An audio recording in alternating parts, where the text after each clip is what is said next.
do it? I guess I'm You want to put it back on the stand Yeah, let's do. and then you can put it on the it. table? As long as it can hear us and we're good there. Yeah, here. there's something there. I think we have a few times.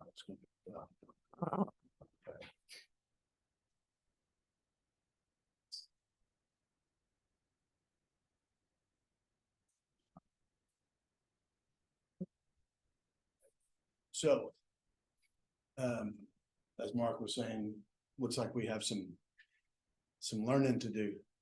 Kind of like Ricky Ricardo, some splaining to do, for the old folks. So, I'm gonna back up a bit and say, we're getting ready to talk about some of the most, I guess I'll call it complex, creative real estate transactions that exist.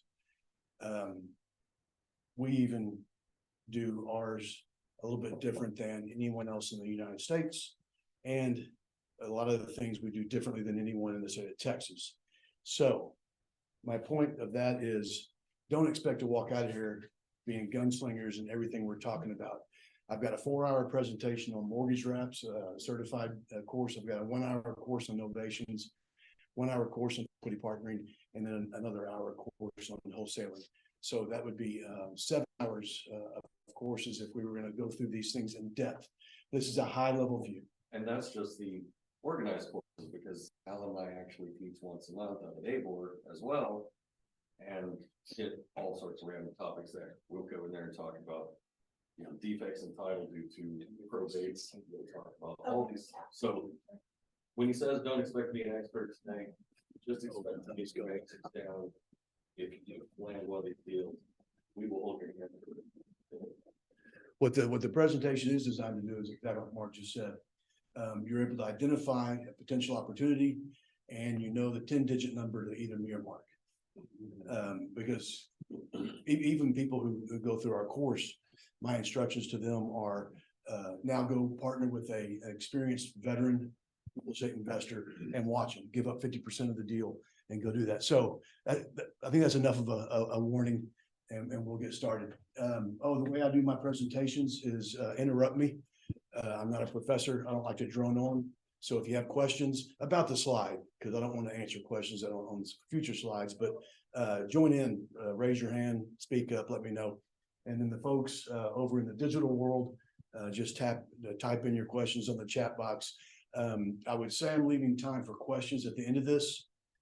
And I guess that's honest. I'm leaving time for questions if y'all want to stay later than scheduled, because we're going to be going fast. But I want y'all to understand. So a quick introduction. We're a law office. We're a law and title office. My name's Alan Sesker. I'm an attorney. I say I've been an attorney for 30+ years because I stopped counting a few years ago. And we're known as a fee office. It's an attorney-owned title office. And we're going to talk about some of the differences in that. Coming up, we have a Buda office with Doyla and Mark, making that also with Miss Lewis back there. Just a little bit. And so Doyla's a warrior. She is one of the highest licensed escrow officers that I know of. She taught me title back just a few years ago. 25, 24. And what's fun is she taught my branch manager of Austin title, separate apart from me, just by chance. My direction of operations back up there, Jessica, taught her title. She's been with me for a decade. And then Stacey Blake's our director of marketing that helps Doyla down here.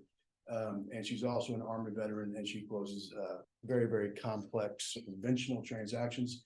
She doesn't like any of the stuff that we're getting ready to talk about. I make her do it, but she bucks and fights pretty good. We are going to take a break, I think, to get food after a little bit. So we'll have a little intermission. Yeah, a little more on Doyla, because she just really doesn't brag enough on herself. She's one of the original folks that left Austin Title to start Independence with Jay and all those guys.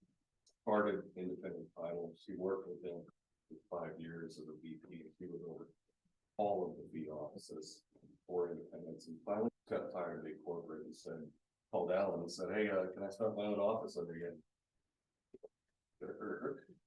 Every time I talk with her for the past 20 years, I'd say, "Hey, when are you going to come over and start working with us?" And then, when about 4 years ago, I said, when are you gonna come over and start working with us? She goes, well, we need to talk. I was like, uh-oh. The dog that got the bumper of the car. And so she joined up. So she's, the only other individual that has any ownership interest in my operation. So she's a badass. All right, a quick disclaimer because it's being recorded, our outline, as we talked about, we're gonna talk about where the market is, equity partnering, wholesaling, this weird thing called novations. You didn't tell them who I was. I did. Well, I just skipped by it. Let's do again what Mark is. A very valuable asset for the office. When I worked construction litigation down in Houston, there was a guy exact same age as me, day, year, everything. But he spent 10 years in construction and then got his law degree. So I was about 10 years ahead of him. He was a badass because he actually did the work. He actually learned the stuff. Mark did the same thing, been a broker for years. Yeah. And then got his license about 7, 8 years ago, 10. 10 years ago. 10. And so, For 10 years. brings a fantastic, and unique amount of skill set over to the office because he worked the work, not just learning, from books. and things. Technically, I have my own thing. I do have my own separate law office, but I act as called of counsel for Alan's office, which means we partner on these types of things. So that's kind of how I fit in the mold. Would you call yourself, if you had to rank it, investor, broker, or lawyer? These days? Yeah. Just lawyer. Yeah, I think it goes lawyer, investor, broker. I think so. Okay. Yeah, because I don't do much actual real estate anymore. I do more investing than anything else. I have flips going right now. I've got different stuff. But more than anything, this is my litigation practicing. Is what I do. I try not to law. I send everything to him. He laws. All right, so let's start rocking, outline and catch me if I keep missing stuff. Yeah, no problem. I'm on it. And so, I want to start with wraps and assumptions, but I put it at the end, just because it's a bit longer than the rest, and we'll get down there. So, let's talk about the state of the market and what's going on. Has anyone seen it shift over the past couple months? Yeah. Just So someone tapped the brakes a couple months ago in my world for what I saw. And then about a month ago, or maybe more, someone slammed the brakes on. And so I tried to figure out, I went and talked with all the smart people. I said, what the heck's going on? And so at first I thought, well, interest rates, that's stopping people. They don't want to buy a house because they don't want to get a mortgage at 7.5. This morning it was 7.56 interest rates. Keeps going up and down. And so I figured out that it wasn't interest rates because I had houses being offered at 4 to 5.5% via mortgage wraps. And they didn't flow there as the way I thought they would, like in Exodus, going in reverse. So I was like, well, it's not just interest rates. So I thought election. And then I spoke with some smart people and they're like, no, elections don't really control real estate market. So we got World War III geopolitical issues going on that does have an effect on real estate. Precious metals and stock market are going the wrong way for us. And crypto is also going the wrong way for real estate. And then our corporations are laying off. There's more to come from all the big corporations. And then the old signs that we watch are in reverse. The bond and dollar are going the right direction, but real estate's not. And so there's confusion and uncertainty, confusion maybe just by me. I don't know what the market's doing, why. And so I think the culprit here is all of these things. The conglomerate of it is causing everyone to say, hey, let's just see what's going on. You guys may have heard about these as someone referring to it as an inverse market. If you're reading the bulletins coming out by Able and everything else, that's what they're talking about is the bond and the dollar go the right way, but the real estate is not. Yeah. And you can see who taught finance in school between the two of us. I couldn't spell finance. So we got a weird market. Back in the dot bomb, it was a weird market, but we knew why. COVID 2008, we knew why things were going on. I don't know why. If y'all got some input, I'll listen all day long. I learned a long time ago, I'm not smart. So I'll keep learning, but I don't know what's causing it. And maybe it's not that important. But what we do see is buyers are chilling. Home values are decreasing, increase in inventory, fewer conventional transactions, also fewer of the investor transactions. Investor files are tighter, gotta be more careful. Some of the investors that shouldn't be investors may work their way out of the market via these problems. Lower production and sales for both fix and flips are tight. And then there's investment opportunities with the same number of investors trying to go after them. So investors, sellers, buyers, we all need some type of way to take advantage of what we can take advantage. And that's what we're here talking about today. Mortgage wraps, I'll tell you right now that we have a fee office roundtable that we attend, attorney-owned title office roundtable. About 10 of us will meet up. And I made the mistake. I said, man, how's everyone doing? And they said, we're 60% down, we're 40% down, we're 50% down. And I was kind of sheepishly not answering because we're up, because we focus so much on the investor stuff. And so I didn't answer how we were doing in that roundtable meeting that we had, and then kicked myself for asking the question. So we're going to teach y'all how to take advantage of these solutions, like I said, at a 30,000-foot view. So we'll take a timeout before wraps. Well, how do you want to work it? We can eat at the end if you want to get through this, and then we can eat. It doesn't matter. Y'all want to eat at the end? Plow through? Yeah, let's get through. Okay, That way our online guys, otherwise they're waiting around for us to. they can go eat. All right, so let's talk about equity partner. Equity partner is a fun thing. It's kind of a situation specific item where you're going to partner with the seller. If you can partner with that seller and conduct some repair, remodel, what have you, and then go sell the property for more, which is in a lot of cases what's going on. So you purchase a property usually via a mortgage wrap assumption, not always. Then you repair, rehab the property, you sell the property, and then you share the proceeds from that sale, which you're now able to offer more to the seller. So they've got a $300,000 house that needs $75,000 worth of work to it. They don't have the $75,000. We did that. We can get out there and sell it for $450. Sellers getting more money, agents getting more commission, and the investor gets their dollars. So it's a win-win-win. You do have to have a very strong agreement. This is not something that you just go, hey, send me an email about how we're going to split the money. It's done with our help. Most of the JV draftings by Mr. Mark's side these days. And there's different structures to this. You can have the sale from the owner, from the seller over to the investor, get that joint venture agreement in place, and then go conduct the repairs. That's the strongest option for the investor. You can have dual ownership, which is kind of medium, about 50-50 control of the project. Then you can have even less control by investor of just a lien position. I don't advise any investors do that. And then you can have just a joint venture agreement. And I'm not going to ever draft that up for an investor to get in partnership with a seller because it's too weak for the investor. The preferred from the investor side is obviously taking control of that property completely via a sale. So it's kind of easy. There's, and I think I've got one more slide, and then you spit your portion if you have some. So the investor is funding and managing that project. The seller's out. They're not coming over their shoulder and saying, hey, I think green would look better here. We're going to create that joint venture, so it's investor controlled. And then the proceeds are sold, or property sold, proceeds are split. There's going to be a invoice over to the title office that says, hey, non-owner gets this amount of dollars from the transaction. Can I jump in on this real quick? Yep. So we've had free model come speak. Have you guys heard of free model? That's what I was looking for in my slides. Okay, it's because I feel like we're probably losing a few of them that are newer at this. So this is kind of like the free model that's come and talked to us, where they come in and partner with an owner to do this. Yep. So I was somewhat confused. I was like, where's this part about the free model? So your action items is go out there and utilize the investor sites now and say, hey, we have this for sale, come in, equity partner. I consider my network to be small. I think we have about 7,000 investors out there.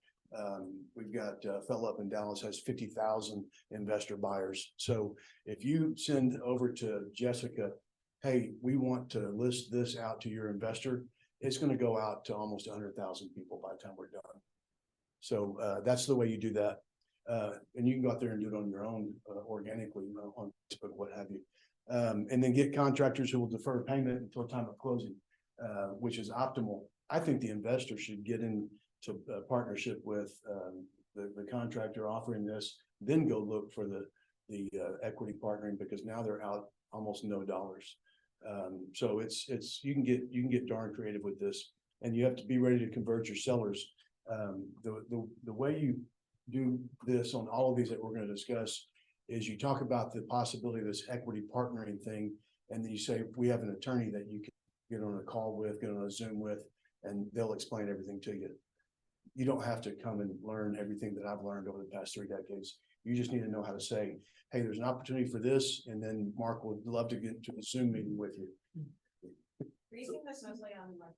So, yeah, That was just about, let me roll this back and tell you when you're gonna see this. Yeah, You have a seller out there, and that seller is selling a beat to hell house.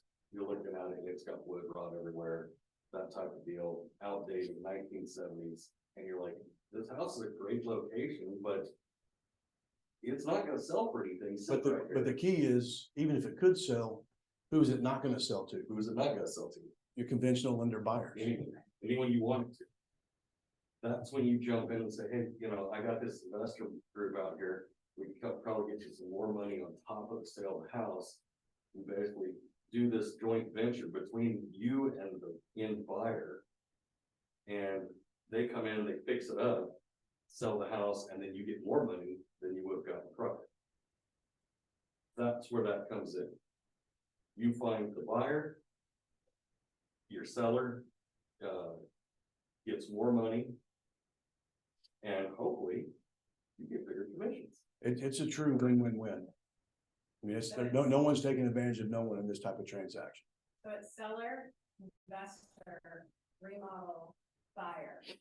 Resell, yeah, Yeah. Because the investor will be the first green card and then. correct. But depends on how it's structured. yeah, but depending on how it's structured, because the JV agreement, and JV goes with joint ventures, term are normally what you'll hear these called. All that is, that's an agreement between your seller and the investor saying, hey, I agree for you to come in and fix my house up. I'm not selling you the house. And then once it's fixed up, we will sell it together and split the profit. If they had a rich uncle, he could come do it. Right. The investor's the rich uncle. So it's a good one when the occasion arises. So all we're doing is just giving you arrows for your quiver, and you all just need to know when to pull the arrow out and use it. All right, good? I have one more question. Yeah, no, So, good. Is this, would you use this mostly if the seller would rather not use their funds or take loans out to do that? Like if they didn't have it, or if they didn't want to do a loan to do the renovations, right? Most So- of the time, if they had it, they would have already done it. Yeah. If they had the money to keep their house and maintain the house, and to put that $8,000 roof on, and to replace that siding that was rotting, they would have already done it. So when you see houses like that, that is your cue to think about like this, because they obviously don't have the money to do that to begin with. And you can leapfrog around the investor by using that free model company or other contractors that will delay payment until end. You have to evaluate what the investor would want out of this versus what free model is going to charge you. All right, ready? Wholesaling. Anyone here like that word? The broker doesn't. You do, and the broker doesn't. So, so it's kind of like the enemy of my enemy is my friend. How can we utilize this wholesaling thing to our advantage, our being real estate agents' advantage? So that's what we're going to talk about. I'm going to explain it just real quick for anyone. So it's simply the assigning of the buyer's contractual interest over to a third party, over to an end buyer. It's just an assignment, it's just wholesaling. Every contract in the state of Texas is assignable, unless it says it's not assignable. Who knows what an assignment means? Okay, we have one, so let's back that one up, roll it back. An assignment. I go to you and I say, I want to buy your house. Cool, she gives me a contract. I take the contract between us before closing, and I scratch out my name, and I give it to Alan. And I say, I assign that contract to him. So I never take title. But the contract's still there because I assigned my rights to that contract to Alan. Well, here's where I make my money though. I sold it to Alan for more than she sold it to me. So I make 5, 10, 15, 50,000, The biggest I've seen is 300,000. 300,000. I saw that. Yeah. So now, if we were teaching wholesalers how to wholesale, we would start talking about how they do that.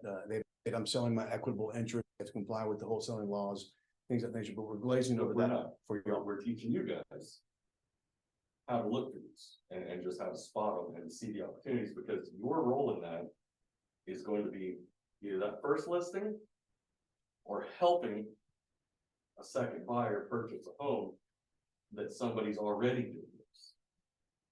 And it may look like a weird squirrely transaction because they may have some kind of shortened assignment. And though no, contract's already signed, we just need you to sign this piece of paper that says that you're taking the interest to it and you're gonna pay us. It'd be the same thing as a simultaneous close, what we call A, B, B, C. Y'all heard that before? So it's when you get the A, B, which is, I guess, Courtney He and sells Mark. me the house, That's the A, that's the I B, immediately sell him the house under a separate contract. What's Double that? close. double close. This is taking a double close and mashing it down to an AC. So lower closing cost. And our record is an A, B, B, C, C, D, E, D, E transaction. That's how many times it got assigned. We didn't like it. Yeah. That's what she just said, because he's the boss. Yeah. Brokers don't like these. But we're not doing them. We're not Let's, doing let's continue to the next. Trek. Never Trek mind. looks for practicing real estate without a We're- license for the people that are getting the fees. We're using them. Well, but so can we, then if we're not doing them though, but let's say we were on a listing appointment where it's a distressed property that clearly needs way more work than the seller has money for. Then in what, I guess, scenario would we suggest to them, reach out to our wholesaling partners, Let's do it different. that would. make I go to sense? you and I say, hey, find me a distressed property.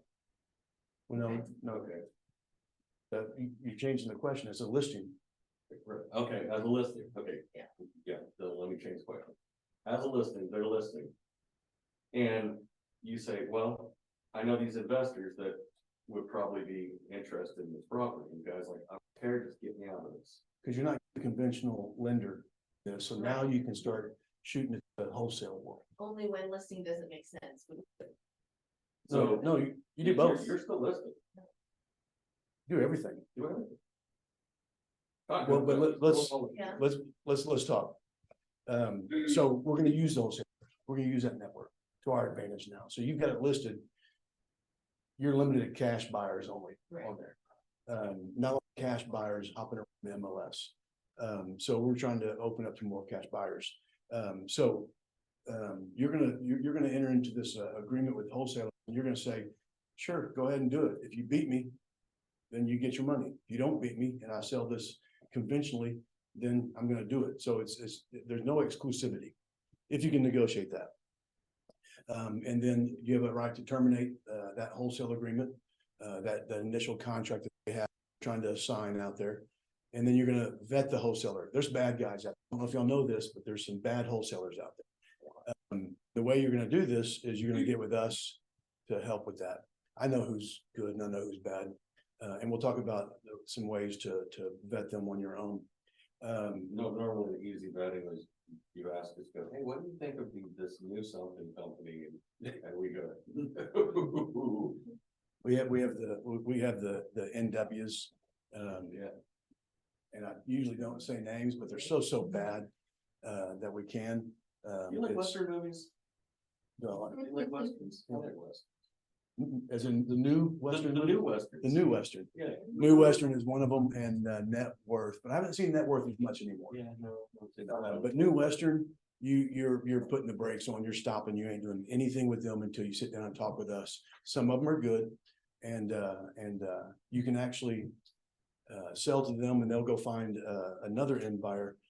And we've seen those work, but we're gonna help you with the contracting and we're gonna tell you if they're good or bad or not. Most of them are bad. Important part for you guys. You gotta understand what's going on when one of these wholesalers comes to you and you're a realtor on this deal. And they bring you some one-pager contract trying to get you to assign to somebody else. You just have to know what's going on.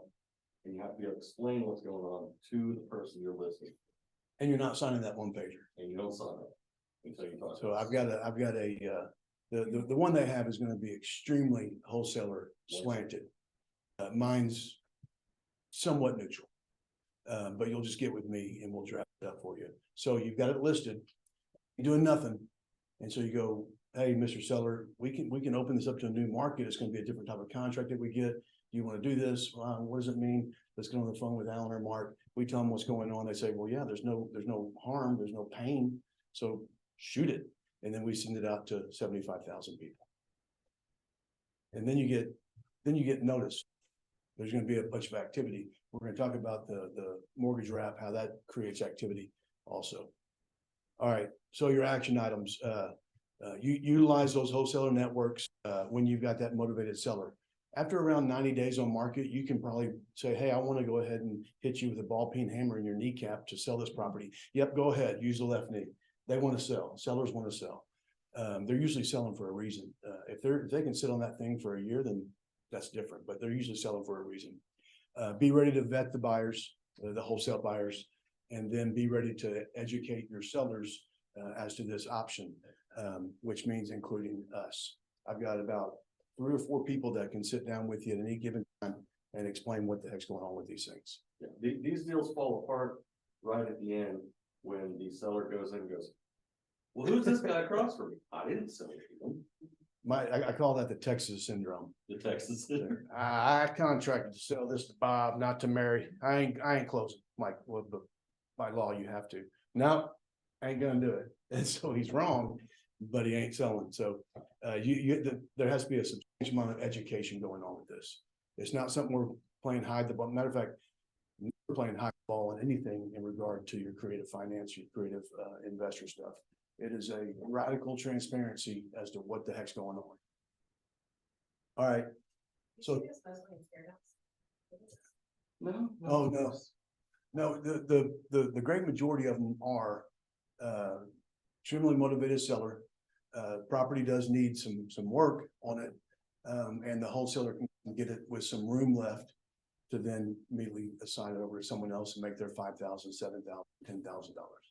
And it's how they're making their money. So obviously they're making $5,000 off of each one.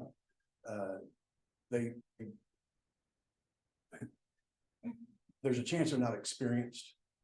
And so need to be careful. Now, these big wholesale organizations that have, 5 or 10 people working with inside theirs, you got acquisition, disposition, people who it's a real business, it's a real CEO run business, then you're better.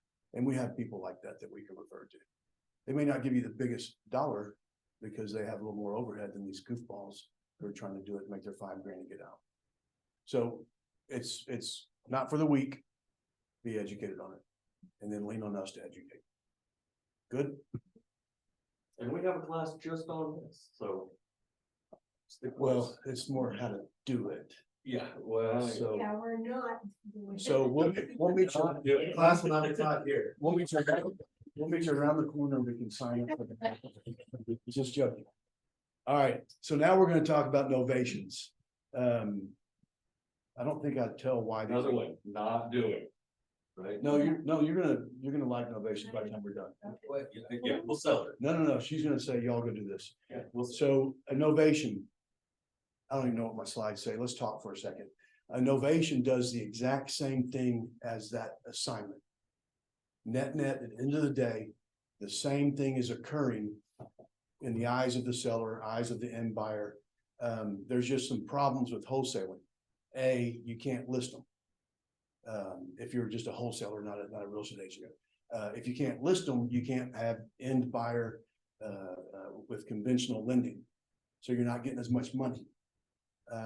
Title insurance underwriters, I think I have this in there, we'll skip through it quickly. Title insurance underwriters are requiring sellers to sign off on an assignment agreement. Not all of them are doing it yet, but they're moving that way, just they're risk averse. In-buyer lenders, if they did have an in-buyer lender and there was an assignment, they're not allowing that assignment fee, especially your FHA and VAs. I think that's about it. So that's going to be the reasons wholesale is deficient. And then someone said, hey, I've got this novation thing. Novation has been in contract law forever. All it is a substitution of a party for another party in that contract, not a new one, or not assigning it over. So you have, let's say you have a maid service here. So you have a contract with maid service, and let's say you have 50 stories and you have a year-long contract with them. And so that janitorial service is coming in saying, listen, we're going to go ahead and shut the business down. Kids are off to college. We're empty nesters. We're done. And so they say, well, you have a contract. We're going to sue you for the remainder of your contract. No, it's okay. I've got ABC janitorial service over here. They're going to step into my shoes in that existing contract. Is that good? So they vet this janitor service and they say, all right, we'll let you out. Y'all can get out. And so then a new contract is entered into. Go on. That first one terminates. New contract signed. So retiring janitor is out 100%. They're no longer in this wholesale web. I'm out as that buyer. And then a new buyer comes in, contracts with the seller. I may have gone over like 9 of my slides, but that I wanted to talk just in general. So if you understand the assigning, this is the same thing, but right when you get ready to assign that existing contract, a new one is drafted up for them. And then me, the investor novator, I'm going to keep the difference between the two contracts. So I got under contract at 250, sold it at 300. I'm keeping my 50 grand and I'm out. Anybody follow me? Is that good? I So like drawing this in pictures. Yeah, I was because thinking, I was trying to picture. This one is a whole lot easier. drawings are good. Because just think contract A here, contract B over here, and then you just, so like, on the first one, contract A going to this guy, and then this guy just assigns it over to C, that's a wholesale. This one, contract A here to B, right? First one completely drops off and original guy signs a new contract with new end seller. You're just pretending like you're drawing. I know. Well, because it won't draw. You can draw. Oh, I don't know how. I don't think so. If they drop off, though, the person in the middle doesn't get, the first buyer doesn't get anything, right? Well, What? we're gonna show how they do. Yeah. Because there's another agreement that's signed. You have a separate outside agreement signed between the seller and. So Courtney seller, I'm investor buyer. I get in contract with you. And I also, the Trek 1 to 4 contract, anytime we're contracting for any of this creative stuff, Trek 1 to 4. There's out-of-state contracts that are there for you. If you want to use them, they suck and they're wrong and they're deficient. Don't use them ever, ever. So I have my Trek 1 to 4 with you. And I tell you, here's the deal. I'm going to go out there and find an end buyer. I can find end buyers. I spend thousands of dollars each month trying to find people who are going to spend more than fair market value for a property. So are you fine with my $250,000? That's what you were asking. Are you good with that? Okay. If I go sell this thing for 350, you don't mind me making my money, correct? And if you do, that's fine. I'll just move on to the next. No, I really need my. Okay. So I then go out there and market this thing both on, let's say it's not listed, both on the MLS and then shoot it out to my people. I find my end buyer. And I say, good, we're under contract.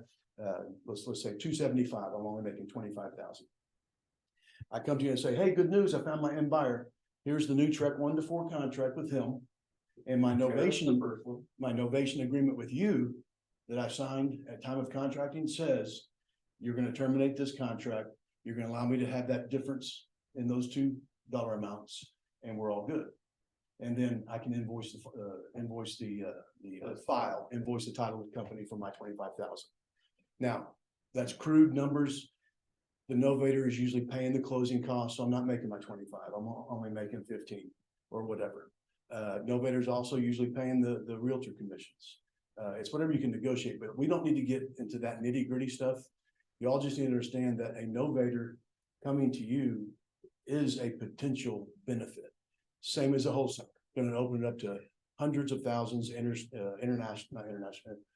national folks. Because if a novator comes to you and says, hey, look, I have this novation agreement with permission to sign a listing agreement with you, and I need you to go and list this property. Don't get that yet. We're not- oops. Oh, okay. I'm jumping ahead. Yeah, the conventional novation, using novators. So, so it's not bad, you can use them. We're gonna go through this, we've said it all. The contract replaces the old contract, that's important. So it's not an assignment, it's not a wholesale. It's just a term of contract law that gets us to the same place and then simultaneously just happens to solve some problems that we have. We talked about this, seller to approved, end buyer lenders not allowing assignment fee. Ability to find conventional buyers is the Right biggest there. benefit. Ability to list.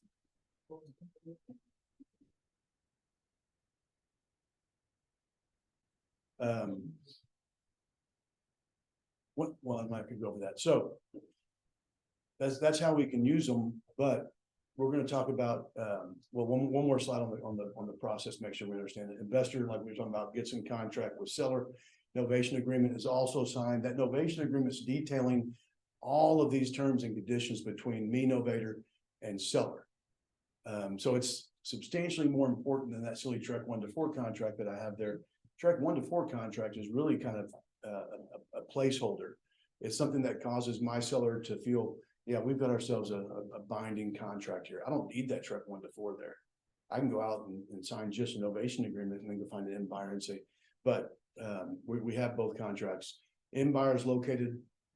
I get paid the difference. I as a novator get to market this property. So if it's not already listed, my novation agreement says, hey, Mr. Seller, you cool with me listing this on MLS? And he's gonna say, yeah.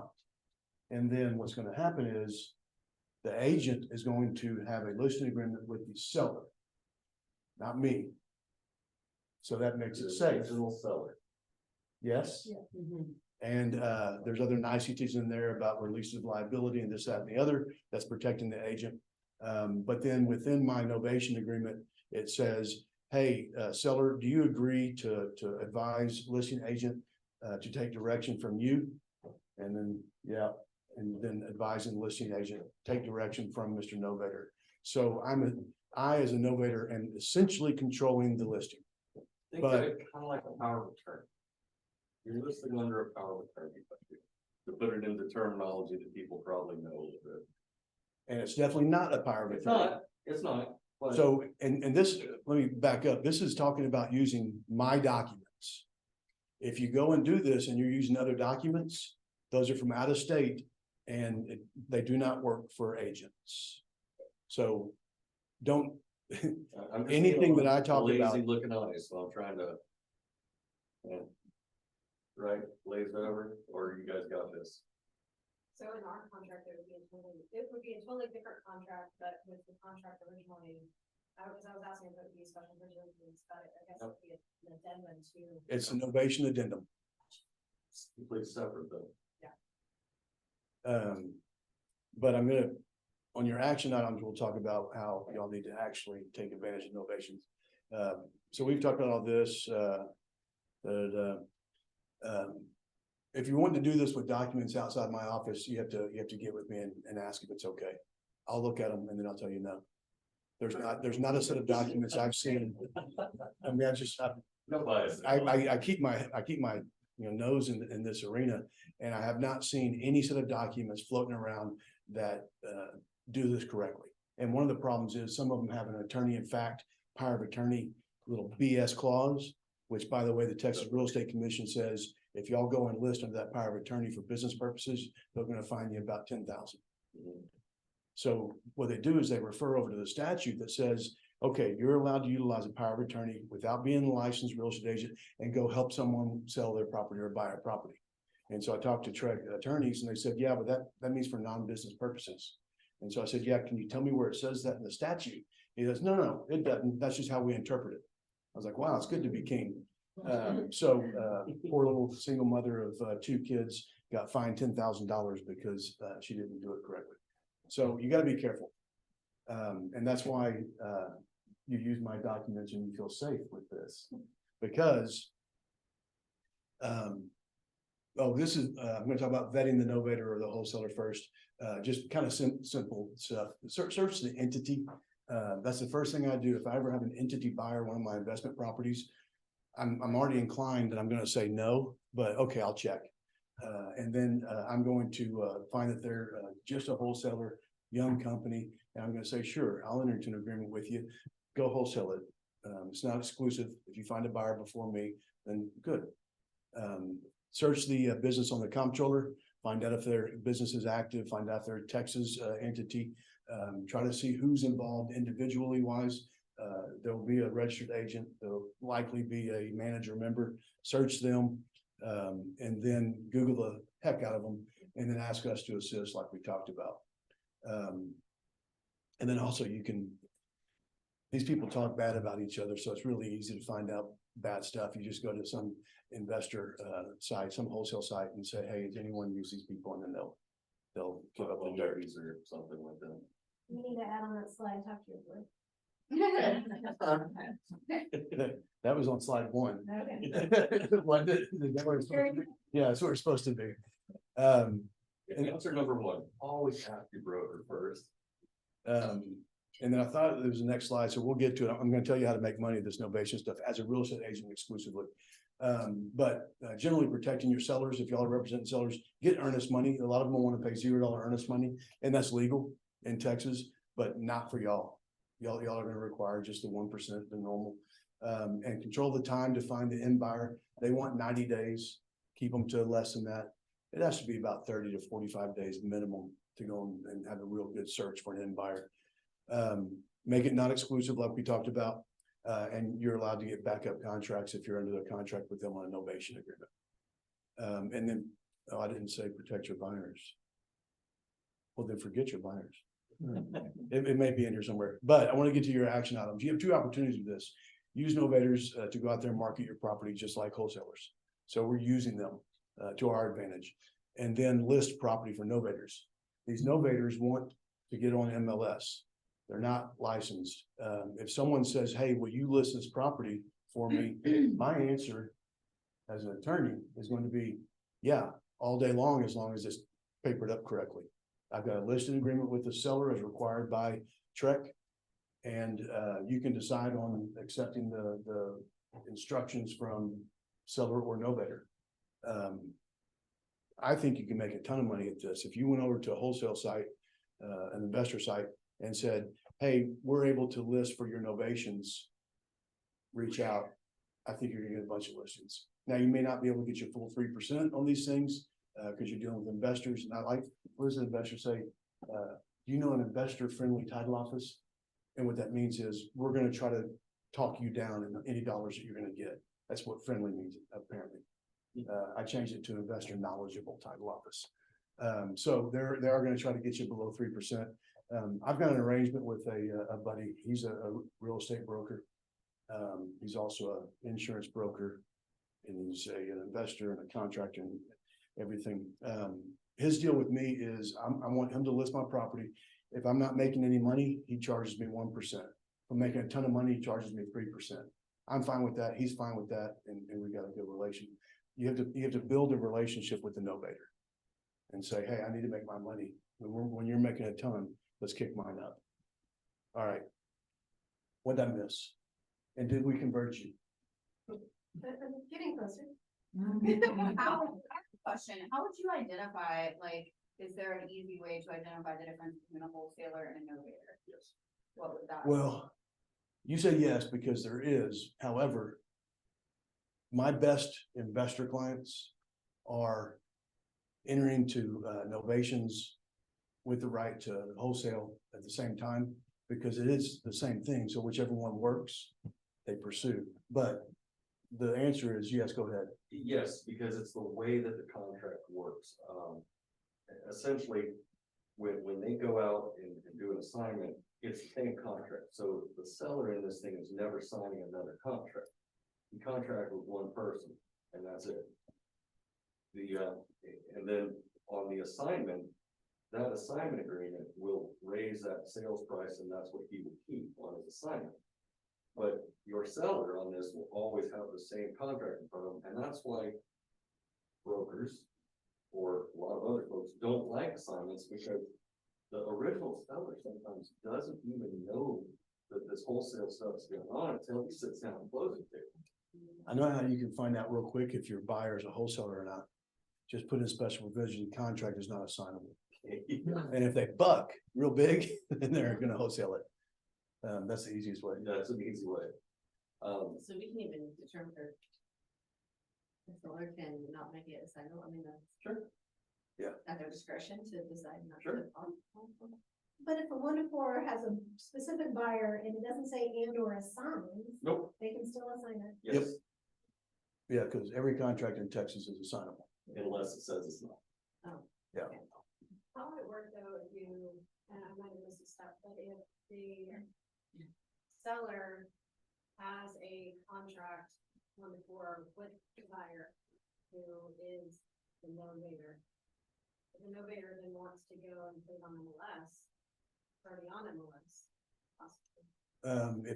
If seller's already represented by, real estate agent, that agent's being used. But if it's pending, can you put it on again as a separate, how would you put it on? Oh, I see what you're saying, because you have to update the MLS to pending. Right, because the contract's not closed yet. I think our question is, how is the novator gonna market at home? Because the novator can't at that point market. List. You can't market it until it's. I mean, on the MLS, again, you could still market it. Yeah. but just- Yeah. Yeah. Yeah, exactly. Because I was going back to what you were talking about, listing properties for no. But You- that would be their problem, not your problem, because you have the listing agreement with the seller, and that's all there is to it. But I'm Now- saying going back to this part though, if we're listing those properties for the novators, how would that work? You can't double list. Well, Well, you could say, market property. you could say backup, whatever, pending seeking backup, but what we're missing is that you as agent still have that listing over there. And then in the novation agreement, it says insert your name as the agent that the seller is gonna contract with, because you already are contracted with. The novator may step in and take control of, hey, where we're going with this, accept offers, not accept offers. Your fiduciary duty remains over the seller. So if a contract price comes in that's within your original listing agreement and novator says, no, we don't want that, we need more, you say, take a hike, we're closing. Just remember, most of the time, you as a listing agent, you're not gonna be listing directly for the first seller. Or you're not gonna be, listing trying to find the first contract. You're gonna be contacted normally by a novator who comes to you and says, hey, I got this thing, it's under contract right now. I got this novation agreement. I want you to represent the seller. However, I'm gonna be in control, like it says I can be, and I'm gonna direct you on how to list this thing. That's where you're gonna get your listing. What happens if you do have a contract and you don't say pending? Nothing. Well, if someone turns you in, you can get in trouble. Yeah, But there's not a contract that's going to close.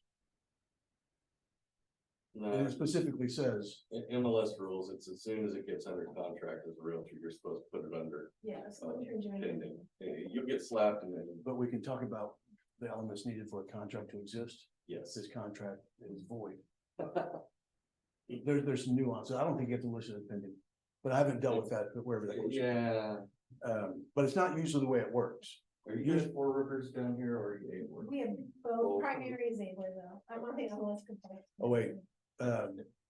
Let's banter back and forth after so that we can try to finish timely, which we're not going He's to. like compliance committee. Yeah, don't do what he said.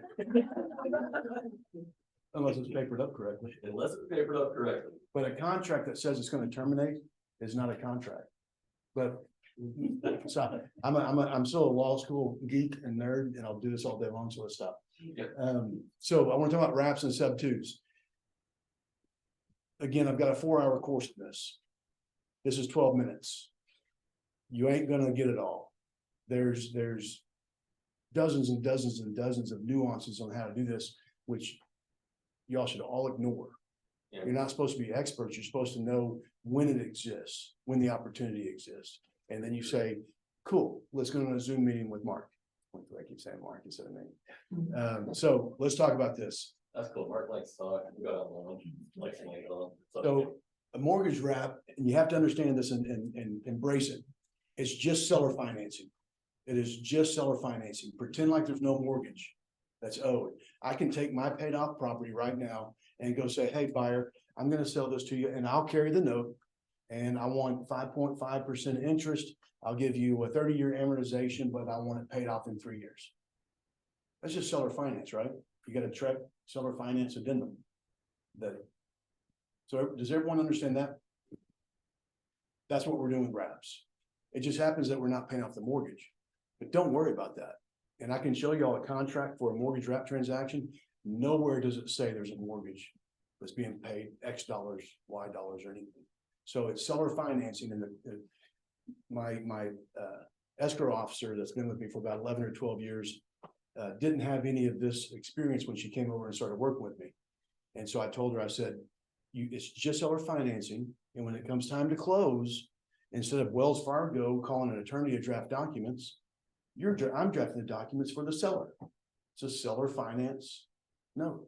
And so that escrow officer turned her head like a dog hearing a funny sound for about 6 months, then came back into my office. It's just like seller financing. I was like, yeah. And the girl back there in the far right. That's what reminded me of the story. So it's seller financing, property is conveyed. The story gets better than that. He then married her. Yeah. Just because she understood wraps. Property is conveyed, that existing mortgage stays in place, and the seller becomes a lender. So that seller was wearing 2 hats for a little bit. Seller and going to be lender. And then after they and an owner of the property. And then after we close, seller's out completely, other than a lender in a seller finance transaction. I'm gonna go through some terminology. We got qualified assumption and non-qualified assumption. If you say assumption by itself, people are inclined to think, oh, they're gonna go and assume this VA loan. They went through the assumption process, and so therefore it's a lender allowed assumption. So in order to get rid of that issue, I separate qualified assumption and non-qualified assumption. Non-qualified assumption is the buyer's taking over the property. The underlying lender is not saying yes or no, and they're not being disclosed to. So Senate Bill 43 was passed, went into effect January of 2021. And the Senate for 3 different legislative sessions worked on getting some mortgage wrap legislation in place. So if someone says it's illegal, then my immediate knee-jerk response is, how do we have legislation telling us how to do this if it's illegal? Where's the legislation on how to rob a bank? So it's not illegal, it's allowed. And so you don't tell the lender about this, you don't get the lender approval. No, I don't, because the legislature said I didn't have to. So it's a don't ask, don't tell transaction that's occurring. And it's don't ask, don't tell, because every single loan out there you come across has what's called the due on sale clause. So we'll know that one. Hold. You can't jump ahead. Okay, all right. I like to jump ahead. Everyone heard of sub 2? Subject to? That means assumption. All it means. And so I don't use the term subject to anymore because it's been sullied out there. If you Google it, you're going to find these get rich quick schemes, how to go take advantage of sellers and things like that. And that's not what we're doing. We're assuming that we're assuming all the terms and conditions of that note. So I've deleted sub 2 from I've attempted to delete sub 2 from my vocabulary. I'll slip every once in a while. And then we're using the term assumption. That's when you're taking over the mortgage and you're not paying the seller any more money going forward monthly. So they owe $250, property's listed for $275. I'm paying $25,000, taking over the $250, and seller's out. We're not owed any more money. Perfect wrap. Mirror wrap, exact wrap, things of that nature. There also can be called a wrap because In every one of these transactions, I'm drafting up a promissory note and deed of trust that's wrapping around a promissory note and deed of trust. Doesn't matter if it's an exact wrap, an assumption, or that other word that I'm not gonna say, or if it's a wrap. A wrap is the buyer's purchasing the property, and there's gonna be a new loan that's drafted up by me that's bigger than the existing loan that's being taken over. So a wrap is usually used whenever I'm selling the property, but I can buy a property and have the seller carry back a note that's bigger than what's existing. It's just a nuance that y'all could probably almost ignore if y'all are using this correctly. You're gonna hand the listing, your listing clients a one-page document from me that tells them everything they need to know about a mortgage wrap. Because they don't need to know some of the nitty-gritty. And then that seller's carrying a promissory note bigger. Now, in order to try to simplify things or possibly confuse things, I use the term wrap for all of these. Qualified, non-qualified, subject to, assumption. They're all wraps because my legal documents are drafting up documents wrapping around. So the downfall of this for the seller is they're still held in this mortgage because it's all still in their name, so they can't really So there- take out that you got money it. and. There is a level of risk, but No, you also have a remedy. no, she's talking about deficiency, not risk. So I'm saying most people in our environment are selling a house to be able to purchase a new house. So if they do the wrap, then they don't have those funds We'll freed get up to to that. be able We'll to get to that. purchase. They'll be okay. Is it in there? I don't know if it's in there now. So your question is, hey, what about the debt to income ratio? They don't have the credit worthiness to go out there and buy a $250,000 house and then go still buy carry a another mortgage. $250,000. But the deal is, just like me as an investor going out and keeping rental properties. So I've got, what's that? He was asking a question, is it, if it counts as their income? Yes and no. There you go. Yeah, the debt to income ratio goes away, just like if I own 10 rental properties and I go out and try to get a mortgage, I'm not unable to get a mortgage because of that debt. I just show the income for each one of those rental properties that offsets the debt. You can do the same thing with this. Even if my rentals are just a complete wash and I'm not making any money, income tax, I'm not making any more money, but it just cancels. So they just transfer their homestead. The buyer on a mortgage wrap transaction gets homestead, the seller goes over to their next house, gets a homestead. If you, How can they get a homestead if they don't? And what- Okay, so so that's good, keep going. Like if they don't own the house yet, Well, on their next property, if they utilize a lender that understands the debt to income ratio isn't an issue. Because we have income offsetting the debt, then they go and buy a new house with that mortgage. But what about the original mortgage? it stays right. Cause they haven't disclosed that they're doing all that. So they take, just like if I had a rental, So there's no. I would say, hey, look, here's a lease agreement, and then here's proof they've been paying for 12 months.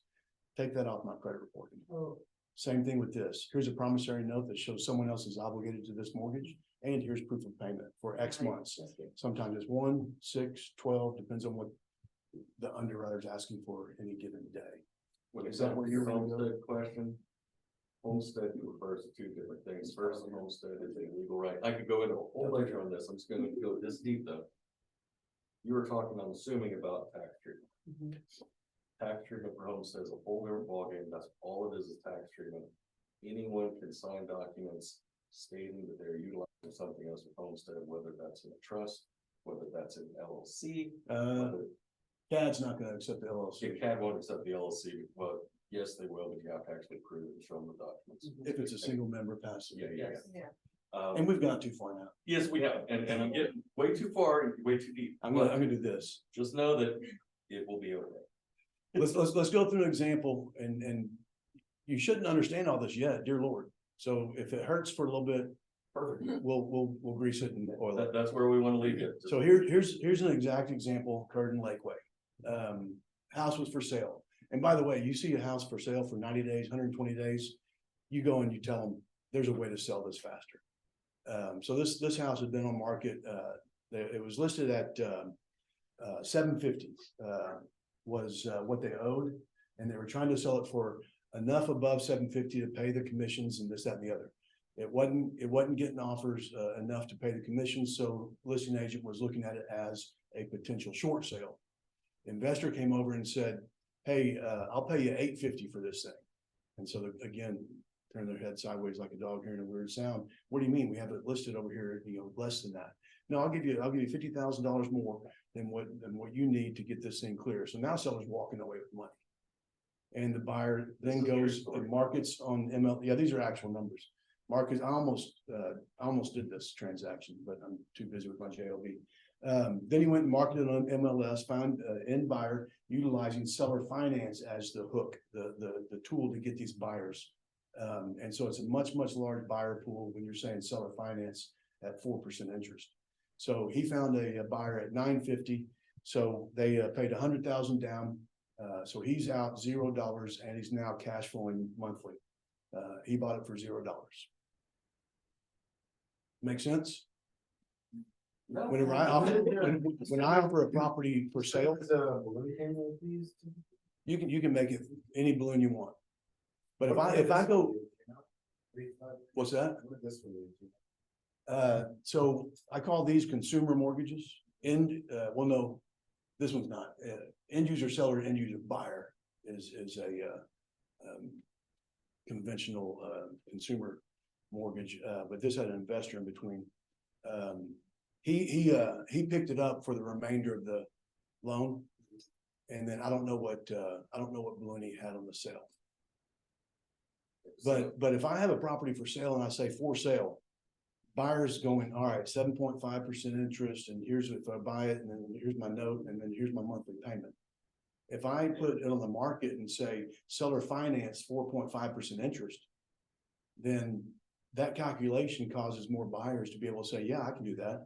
I was looking for a house that was only $650,000, but this payment's going to be the exact same as $650,000 payment. Heck yeah, let's go. Baby, I got you a pool. The power's in the existing interest rate. And there's multiple things can be done. You can either sell it at that existing interest rate for more money and put money in their pocket like this deal. Yeah. Or if you want to get crafty, you can buy it under one, seller finance it under another, and next thing you know, you're a lender after the fact, after the property's gone, just skimming the difference because you picked it up at 4.5% interest and you sold it at 6% interest, which is still lower than market. And you have this 1.5% interest coming in for distressed sellers sitting on 2.5 or 2.75% interest. They have an asset and it ain't the home. It's that interest rate. You publish that, and if they're distressed, they say, listen, that's out of this thing. And they're facing foreclosure, whatever. So yeah, 2.75 offer it. It's gonna get bought. There's one guy that says, you send me anything under 3, I'll buy it. He's not even looking at it. Like a PDF I can read. I have a short 15-page frequently asked question document that you can take a look at. There'll be contact information in, but also I know it's not start with the 1-pager first. And then hop in bed with the 15-pager by night. But yeah, we can get you information and also a process document. But distressed seller throwing me a 2.75, and then I mark that up 3%, 5.75. I'm still getting more buyers. And now I'm cash flowing. This is all I do, by the way. I did a fix and flip back in 18 and invented a new investment methodology known as fix and flop. And so I stopped that. I acquire property sub 2, usually sight unseen from my wholesaler guy, and then immediately go and sell it. Wholesaler guy finds me my end buyer. So I'm paying more money than an investor doing this on their own, but it's the only thing that I do now. I don't do anything else, especially fix and flips. So just like we're talking about, motivated sellers can monetize their low interest. That's their asset. They need to go sell that. And you know, a motivated seller that's not going to allow someone to take over their 2.75, as Mark was saying, great, 4.75. Now you're beating the market by almost 3 points. And you can figure out, and there's mortgage guys that will draft you up a little flyer that says, for this $850,000 house that you're buying, you're paying the same as $650, or you're buying a 1.1 in terms of what your payment could buy. With an assumable mortgage though, you're assuming what's left on the note. Correct. You still have to pay in cash. Correct. Okay. And there's ways that on the new wrap loan, you can do whatever you want. You could stretch it out and amortize it the exact same distance as the original. So you might have a 17.5 year long note. You can do a 30-year amortization on that, where after the original is paid off, you keep paying on it, and whoever the note holder is on the second draft keeps getting money. You can do a 5-year, which I've done a lot of those, just because the seller doesn't want it in their name more than 5 years. Yeah. And at the end of that 5 years, it's a balloon. I want these consumer wraps to be 3 years. Yeah. I don't want to take over the 27 years left. I don't like to, mine I do slightly different, I'll go to 5. But that's pushing, like, I don't like to go further than 5. Well, I want 27 years for me. Oh, yes. I'm talking about end user seller, end user buyer. I only want them together for about 3 years. All right, so, offering that lower than market interest is gonna bring buyers. And you can set whatever terms you want. There's no set, there's no norm. It can be a 3-year balloon. It can have a higher interest rate, low interest rate. It could be a 30-year term.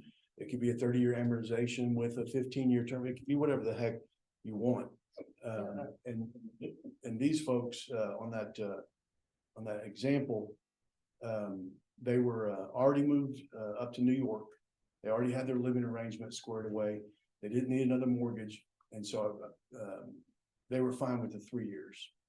But again, after 6 months, the DTI issue, potentially 100% goes away, at minimum 80% goes away, depends on the lender.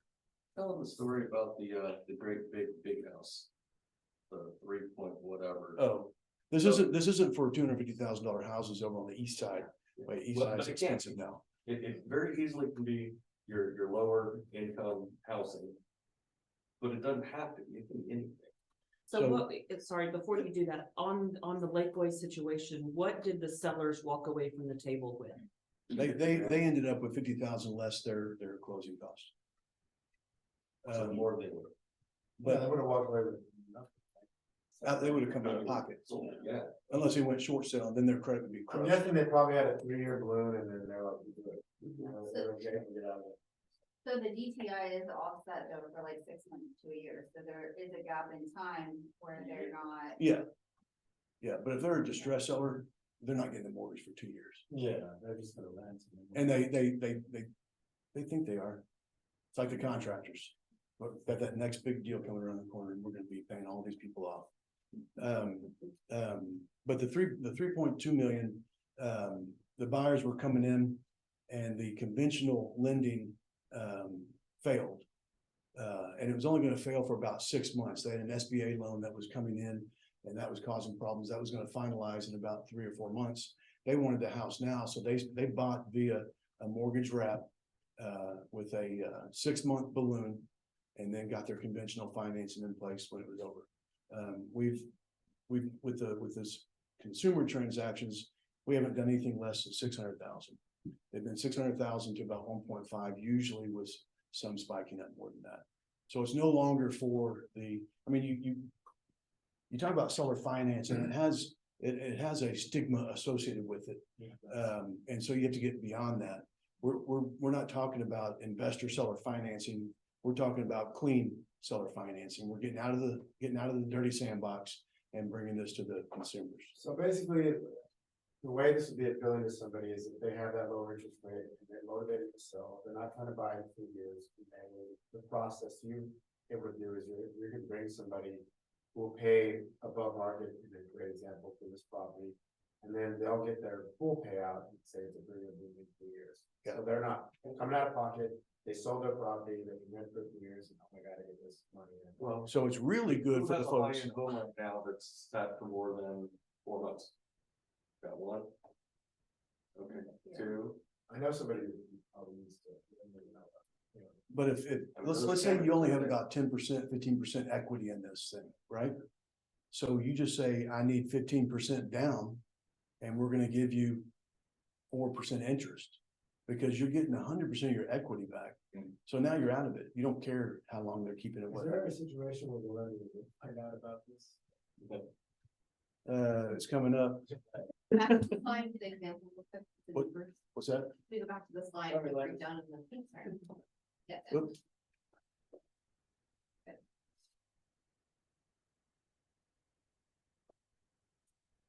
And so I'm skipping over any investor, that's an investor example, but my investor examples, I was supposed to make about 30,000 on this one. I got the property back because I defaulted, sold it again, got the property back because they defaulted, literally sold it again, got the property back because they defaulted. It was actually through my wife's IRA. I told her, I said, listen, we're hurting people. They can't, they're not succeeding in this Amityville horror house. We got to sell it conventional. And so instead of making 30,000, we made 150,000 because we kept getting the property back. If your buyer defaults and you've got 15-20% down, it's not a bad thing.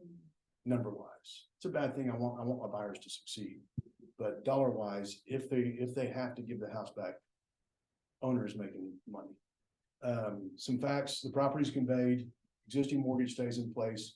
Property's not the seller's. The seller does still have the legal obligation to make that mortgage payment. That mortgage is still in place. They have that obligation. It's just now there's a second person that has an obligation. Buyers and owners, not lease purchase option, contract for deed, rent to own, or anything of that nature. It's a sale. It's a conveyance. Lease purchase options, by the way, longer than 180 days in Texas are illegal and not possible. And there's your lease purchase option lesson for the day. We have an hour-long presentation on that if you want to talk about it. And the seller now just puts on one hat, a lender hat. So what was the question? Oh, due on sale. We're getting there. So benefits: you can sell at a higher average price. You can generate monthly cash flow, expand your buyer pool, which probably is the best benefit. Find buyers faster, generate activity on your listing. So there's a mortgage guy that's out there having an agent outreach about these consumer wraps. And it was a long time ago. At the time, he said they had closed 7 that month, but 5 of them ended up selling conventional whenever the frenzy started going with offers. So someone was looking at the house, saw an offer come in and said, yeah, now I need to go ahead and give them my offer. So 5 out of 7 sold conventional versus seller finance wrap after being advertised seller finance wrap. And then we close in probably 10 days, 10 business days is how long these take. There's no underwriting by a mortgage lender, so that's the thing that takes most of the time. Benefit on the buyer side: you can get lower interest rate, enjoy therefore lower monthly payments, buy bigger house, less cash required at closing because you don't have all that lending cost out there, and then close in 14 days. You're qualifying for a higher home value, and then in a slow market while everyone's waiting, things are occurring. So I do have a graphic here. This is how to explain this thing for the graphic folks. I did some drawings. So you've got a house and they have $200,000 payoff, and you have someone who's going to buy that via an assumption. So you have your assumption buyer going to come and assume that $200,000 loan. There's the exact loan that's going to go over that loan. It wrapped around. Exact wrap, mirror wrap.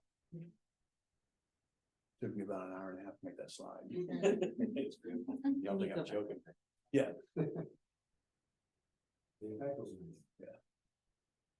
A lot of Googling went on.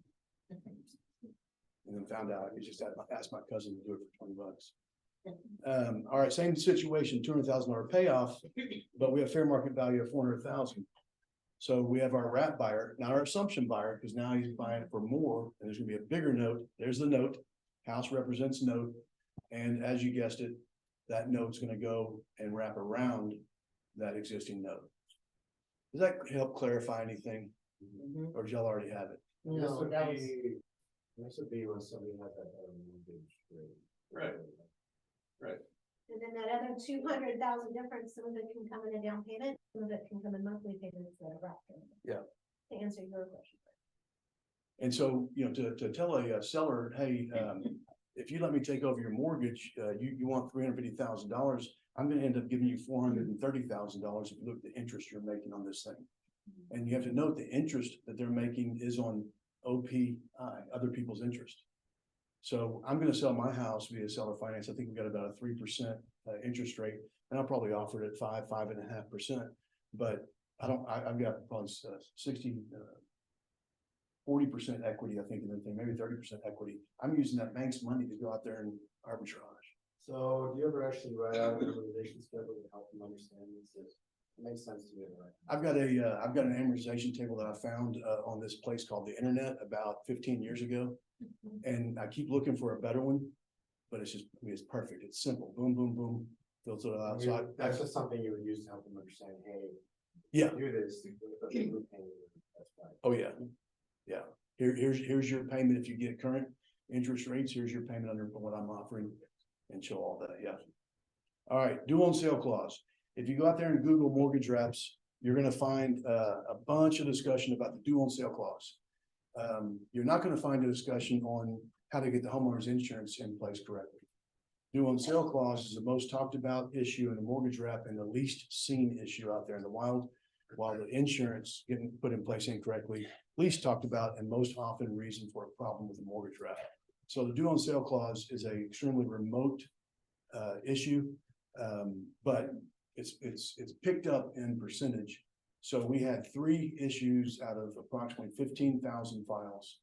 And now we've had about 7 or 8 issues out of about 400 files. So still a very, very small percentage. But if you look at it, a huge percentage increase, which I don't like. So I'm giving it a little bit more respect. We're using land trust to protect the consumer wraps that we're doing.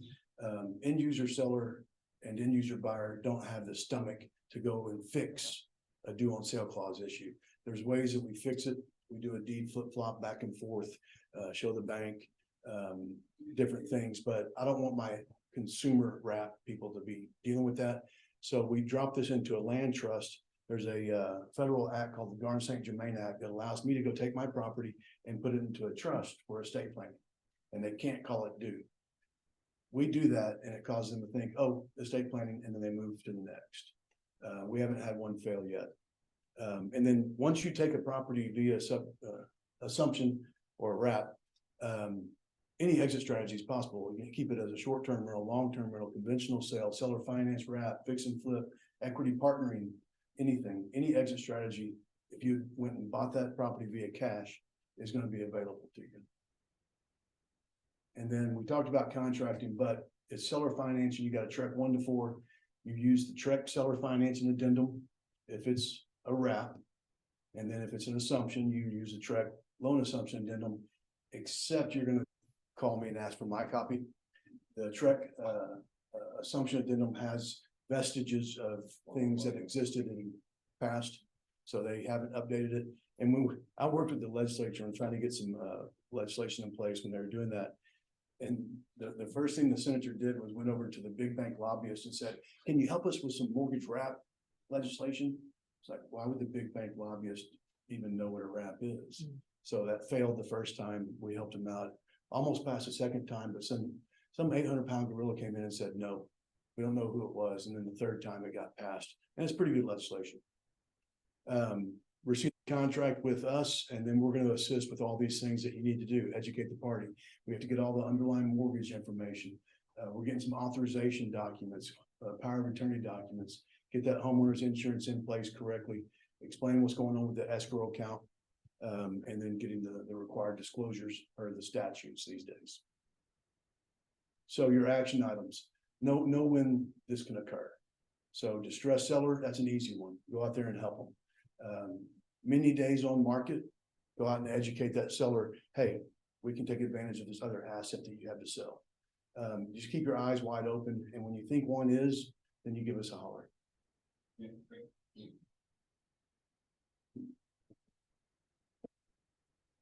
How do you guys make money on this process? Me? I do all of this just to get closings. I'm a title office. So you're, oh, I see. So you know how to do this, and if I simply help us set this up and you find somebody, I'll obviously come to you because. You can go somewhere else if you want to. Yeah, but as a gesture, I'm the only one that eats and breathes this stuff. that's what I'm saying is not everybody knows everything. So obviously that's what you're doing. So I was wondering where you were. Yeah. Just purely to the title. Yeah, I make my money when things go wrong. What's that? I said, I make my money when Yeah. things go wrong. Yeah. Yeah, so whenever you close with some names, I'm not gonna mention that do this stuff, and I've seen their documents. One, my favorite guy says, hey, I'm gonna have someone else draft up the documents. And I usually don't allow that because it's too sensitive. And I said, all right, well, go ahead and send me the documents, word for word for word, it was mine. I mean, even I've got embedded in my documents, typos. And it even had the typos there. I was like, I'm like, dude, this is the worst case of pirating of intellectual property that I've ever seen. I said, I'm not gonna close this, right? He goes, yeah, I know, thanks, bye. It was fun. And I've seen that 3 times now, 3 different folks who are doing this. And this isn't a, hey, grab some forms and start praying. This is, you gotta know what you're doing.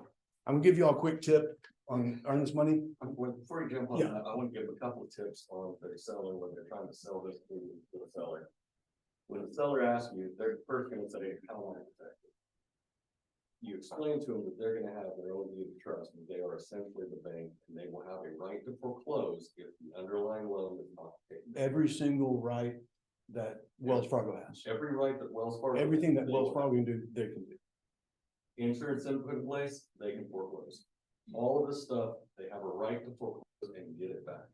When they get it back, they're in the same shoes that they were to begin with. They're not giving back the down payment.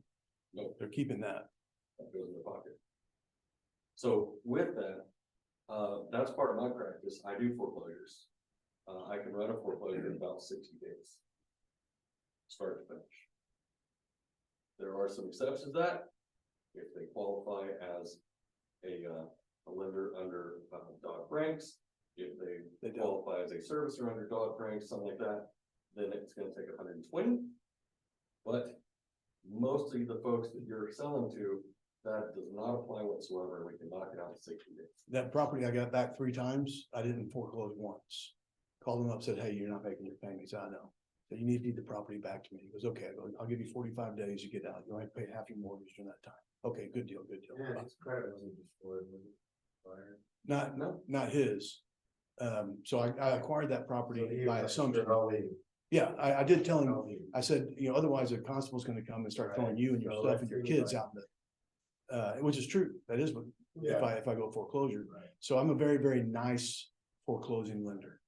And so I acquired that property by assumption and then sold it seller finance wrap. I had to keep paying that mortgage when they didn't pay me.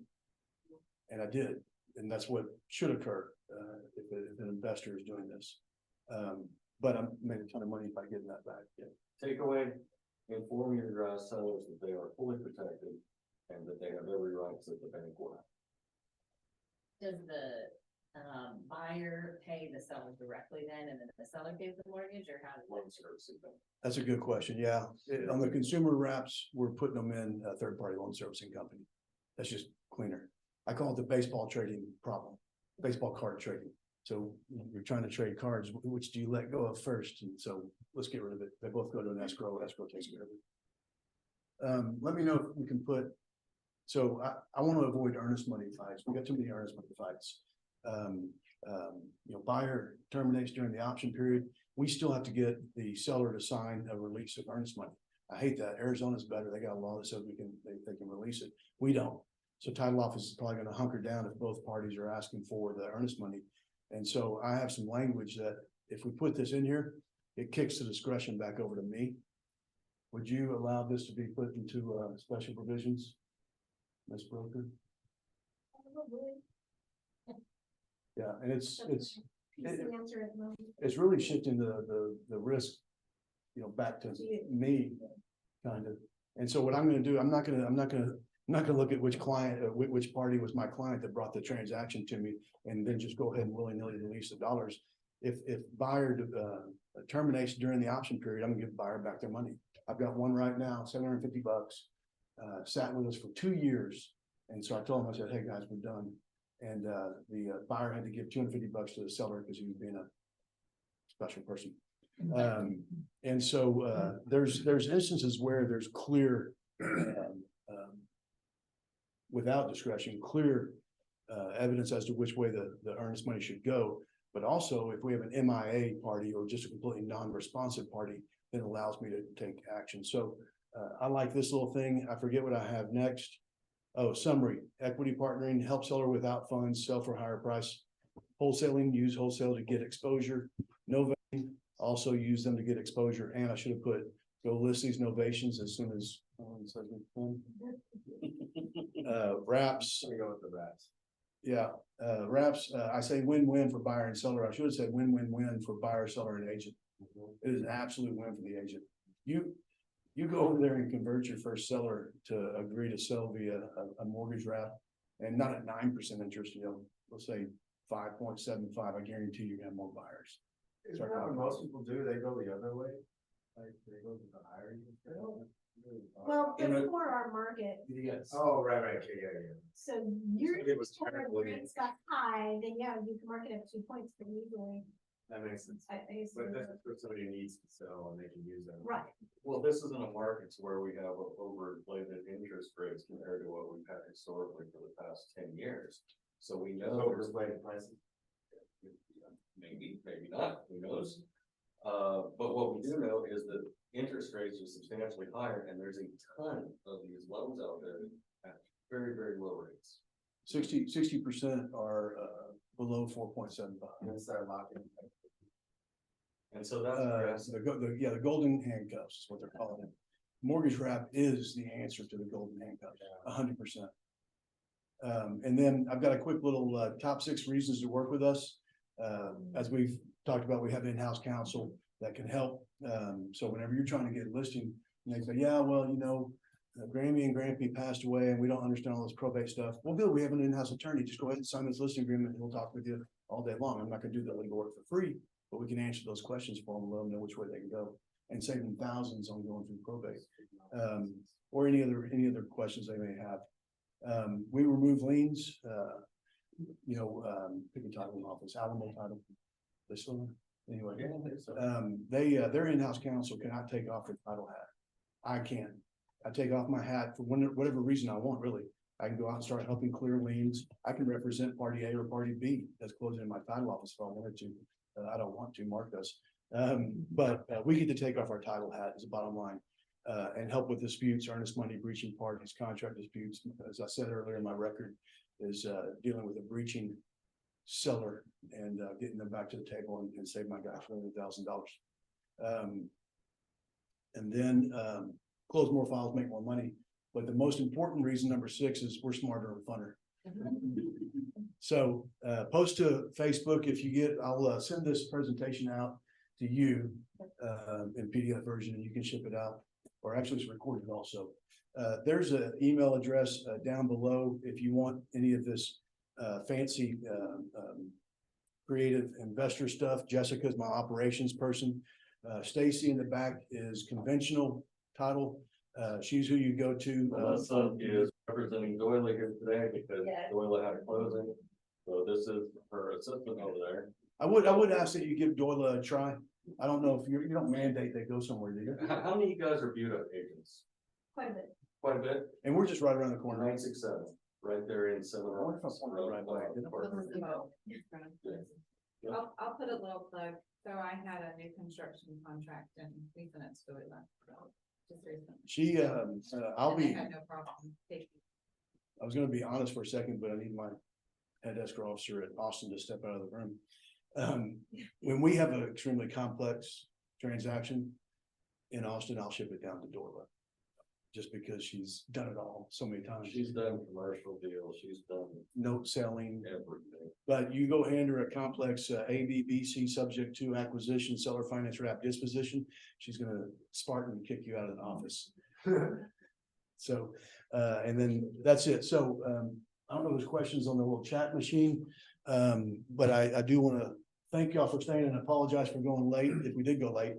And if you want, information, email Jessica about the wraps. We're always here for phone calls. Another thing I offer is if you ever get a difficult seller or buyer representing and they're making you nervous, start to ask you to explain things and they're a little too legal, just say, hey, I got this attorney that for